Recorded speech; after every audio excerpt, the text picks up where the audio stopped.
Yo, what's good, YouTube? VISHBEGAMIN here. Today I wanted to show you guys how to make the best Tony Parker build on NBA 2K26 Next Gen. Yeah, I think he's a pretty cool point guard to have on here as like an introduction to point guards. Very underrated, honestly. Should have been at the top 75. I don't know how him and Mono didn't make it. That's just insane BS. I mean, they were a part of 4 of the 5 titles for San Antonio Spurs alongside Tim Duncan. They're certified Hall of Famers.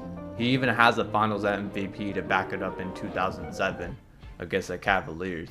So I also feel like if he were under a system where he was just a solo player on a losing franchise, he'd probably give you anywhere from 23 to 25 points and just have a lot more flashy moments. But he was playing under, the Spurs system. None of them care about stats. They just are a team, good ball movement system, and they're just focused on winning. But yeah, pretty cool build template over here. They got like pretty much all the the height and weight on point, but I don't know why they made his wingspan 6'7". It's 6'4". If you want even better, like much better shooting, you could go 6'3" or 6'2" wingspan. But for the sake of just me being accurate with Tony Parker, I'm gonna go 6'4". So if you're interested in how I'm gonna go about this build, let's go ahead and get right into it. Alright, so what we're gonna do here is name him Tony Parker, make him right-handed, jersey number 9. Putting him in the point guard position, height 6'2", his weight is 185, and his wingspan is 6'4". Now, if you want to have 67 strength for silver physical finisher, and also eventually have a 99 midi or 3 ball or both, 6'2" wingspan is probably your best bet. But in terms of this video, I'm just trying to be as accurate to the NBA build as possible. If I make other videos with my own builds in general, that's like a Kyrie Irving build or a Curry build, that's what I would suggest you do with the wingspan, is go 6'2". So first we're gonna make the driving layup go up to a 93. That way you can get gold physical finisher and gold layup mixed master. Well, actually you won't get gold physical finisher. It'll be bronze because your strength is at a 65. But you could max +2 that, so that way it'll be gold and it can match the gold layup mixed master. I know he didn't really dunk like that, but after like the way I was adjusting things, I didn't really have anywhere else to put it. So what's cool about this one right here is that I'm gonna make the driving dunk a 73 and eventually make the vertical a 60. Now you do need a 65 vertical, but if you make it 60 and you go to the cap breaker grid, it'll show that all you need is 1 cap breaker to make your vertical go from a 60 to a 65.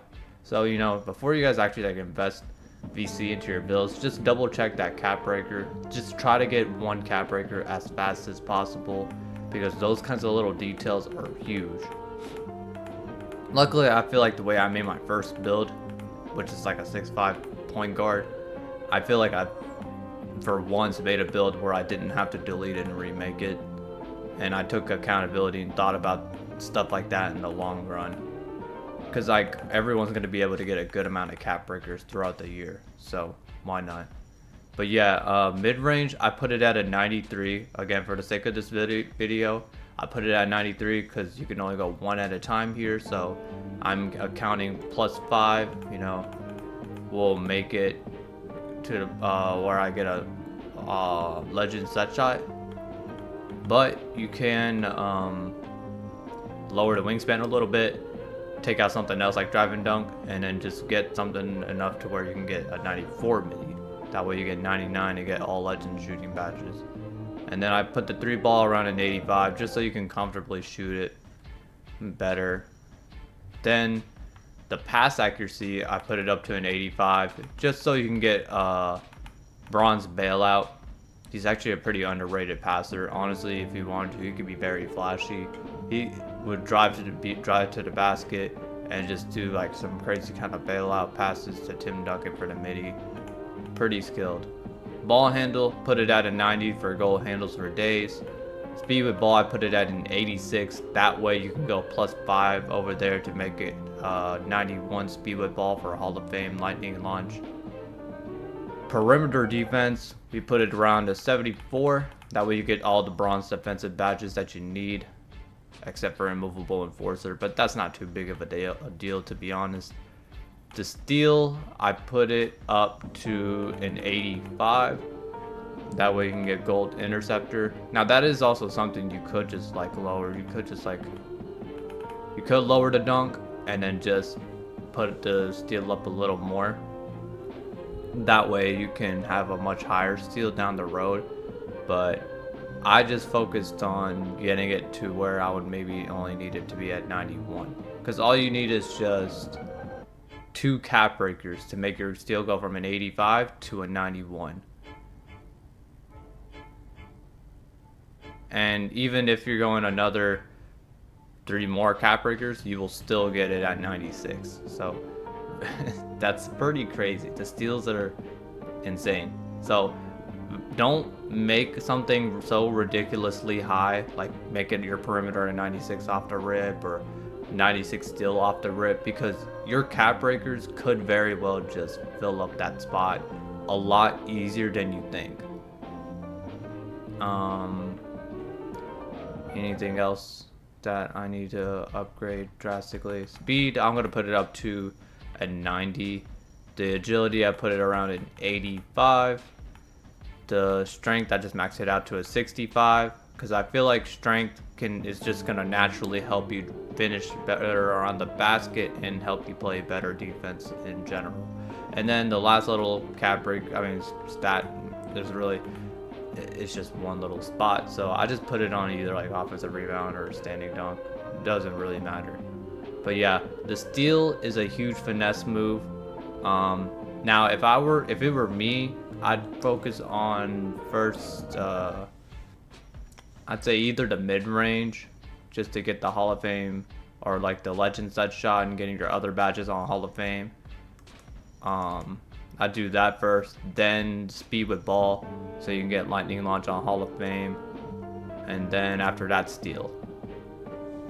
So yeah, pretty cool ways to like just get cap breakers. You know, you can make your passing a little better. You can add your ball handling, make it 93 ball handle. You can make your 3 ball a little bit better. There's just so many ways that you can go about it. And also, again, don't forget about that vertical. You can just add 1 cap breaker.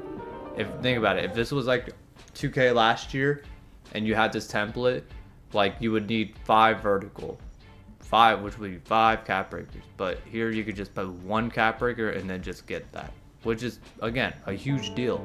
Getting bronze posterizer like that really easily. All you need is 2 cap breakers over here to your steal, and you may go from an 85 to a 91. I really like the way they're making builds on here this year. My only complaint about 2K26 with the builder, I'm not talking about gameplay, but just strictly the builder, is just the wingspans being a little too strict. Like there's a lot of builds that I normally would have a longer wingspan, but I can't do that because it just takes away too much shooting, and it's just badges and jump shot requirements that I need. So like I have to make some certain builds a different wingspan this year. But yeah, you get a ball hawking 3 level creator. Again, cool to have all these different names, solid shades of getting Dame #1. So yep, there you go. Also, no big weaknesses to report. So Phil W build right there. But yeah, if you like this video, make sure you guys drop a like. I post build videos 3 times a week, Monday, Wednesday, Friday. I also go live on Twitch Sunday, Tuesday, Thursday, 12 a.m. Eastern Standard Time. And until then, I'll catch y'all on the next build video. Peace.